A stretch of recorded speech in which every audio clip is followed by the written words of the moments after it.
Filha de Deus, que a paz de Jesus esteja com você. Amém, Padre. Sua bênção. Deus abençoe. Você fala de onde? Padre, eu falo de algum lugar do Brasil. Tá bom, uma filha de Deus de algum lugar do Brasil. O que está acontecendo, filha?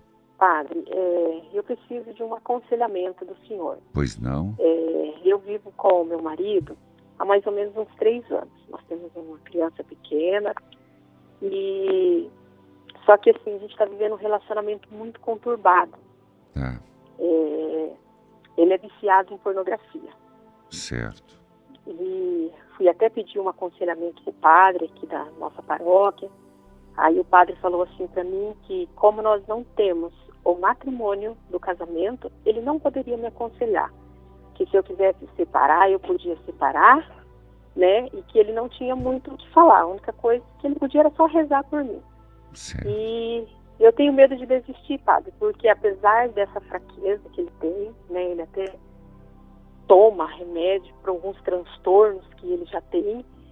Ele é uma pessoa muito boa, um homem muito trabalhador, um bom pai, mas isso está incomodando muito o nosso relacionamento, porque ele acaba ficando na pornografia, padre, me esquecendo como mulher. Entendi.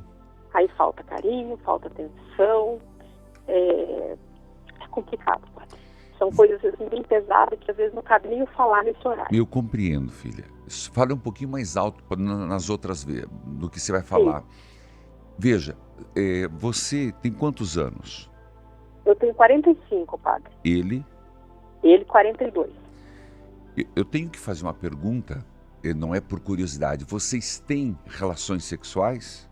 Sim, padre, temos, mas em pouca frequência e na maioria das vezes ele quer trazer para nossa cama aquilo que ele vivencia na pornografia. Tá. Bom, eu acho que você sentiu que isso está atrapalhando demais. Demais, padre. Você demais. Conversou com ele sobre isto? Conversei, padre, a gente sempre conversa, falo que incomoda muito. E ele? Aí ele fala assim que ele entende que é uma coisa que atrapalha muito ele, que não consegue viver sem, que é uma doença, até sugeri para fazer um tratamento, né? Ele fala que vai parar, que é só até aquele momento ali, né? Aquele momento da fúria do corpo ali, aí teve, né, ali a satisfação, ele fala que se arrepende.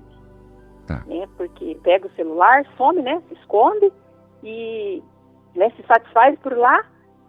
E daí ele fala que se arrepende. Entendi. Filha, realmente se trata de um desequilíbrio. Se trata de algo que precisa ser trabalhado. Eu estou evitando palavras conclusivas. Eu entendo. Uhum. Então ele precisa, sem dúvida, de um acompanhamento. Só tem como sair disso se ele elaborar o porquê que ele está tão ligado, viciado na pornografia. E principalmente porque ele está substituindo, e isso está acontecendo muito no mundo, o relacionamento real, o relacionamento humano, por um relacionamento virtual ou fictício, inanimado. No caso, ele está viciado na pornografia. Isso é uma doença, você falou muito bem. Sim. E ele dificilmente vai conseguir sozinho, porque pelo que você me falou, não é só um aspecto, são vários aspectos que você percebe e ele admite que tem a doença. Sim. Mas a tua dúvida é separar ou ficar?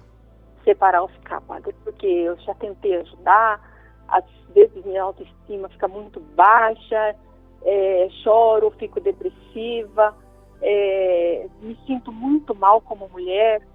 E não sei se vale a pena, porque às vezes acaba me ofendendo, né, quando vem falar essas coisas para mim, eu acabo ficando, não sei se é ciúme, o que é, quando vejo ele naquelas, que mexeu com essas nojeiras, padre, eu acabo ficando assim, com vontade de fugir. Entendo. Olha, assim, com muito respeito, você também precisaria ter alguém próximo, mas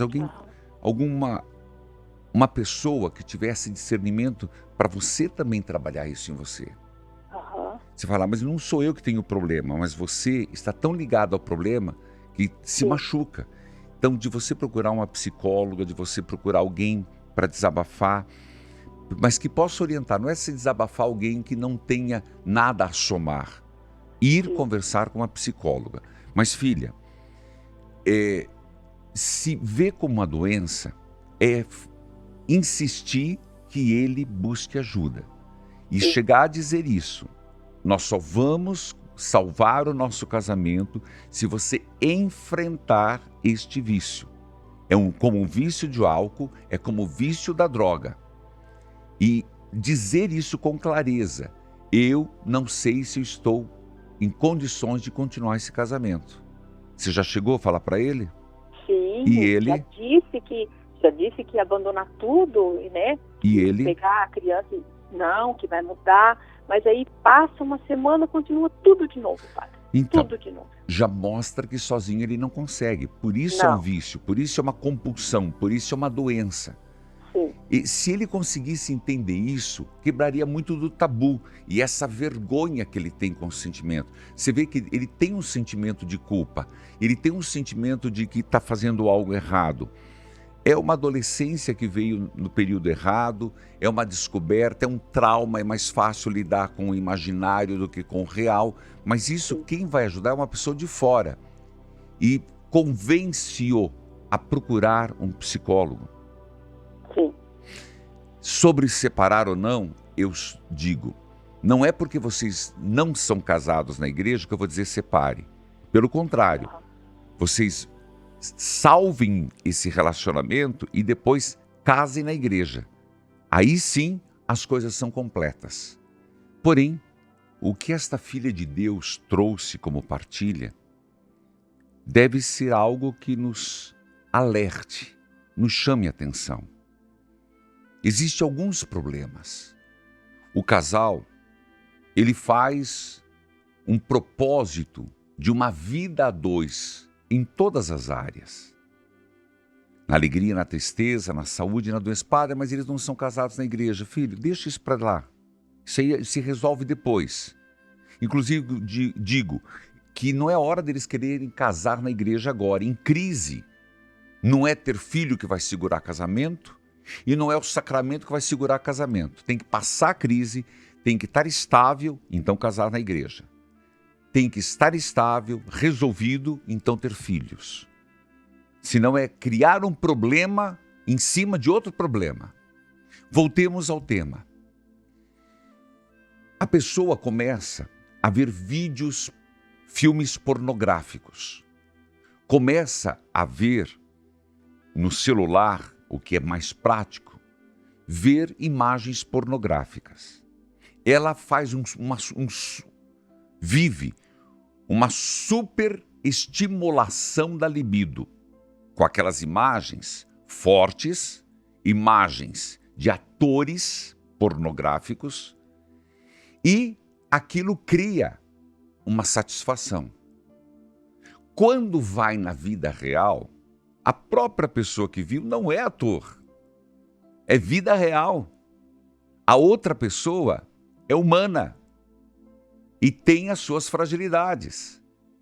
Então, esse descompasso da perfeição do estímulo e com a realidade leva à frustração. Então, é melhor ficar no mundo virtual, que não há toque, não tem emoções, não tem dificuldades, é tudo irreal. Vira uma doença. Então, cuide muito. Hoje é muito fácil entrar e ter acesso a esses vídeos pornográficos. Pior quando levam para o relacionamento, mas também pior quando a pessoa vicia. Vicia a ponto de depois ela não conseguir mais se excitar, não tem mais desejo sexual se não estiver vendo as imagens no celular. Neste ponto, como agir? Dizer que não tem problema não é verdade. É ser humilde o suficiente de pedir ajuda.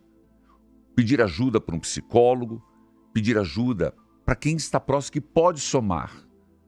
padre não é sexólogo, eu não sou sexólogo, mas eu tanto falo com os profissionais que sei o suficiente para dar a dica. Tem que tratar, tem que fazer um processo de desmame, um processo de tirar aos poucos aquelas fortes imagens que causam uma excitação desproporcional no mundo virtual. É uma forma de escravidão. O relacionamento real vai ficar muito prejudicado. Por isso o casal tem que conversar muito.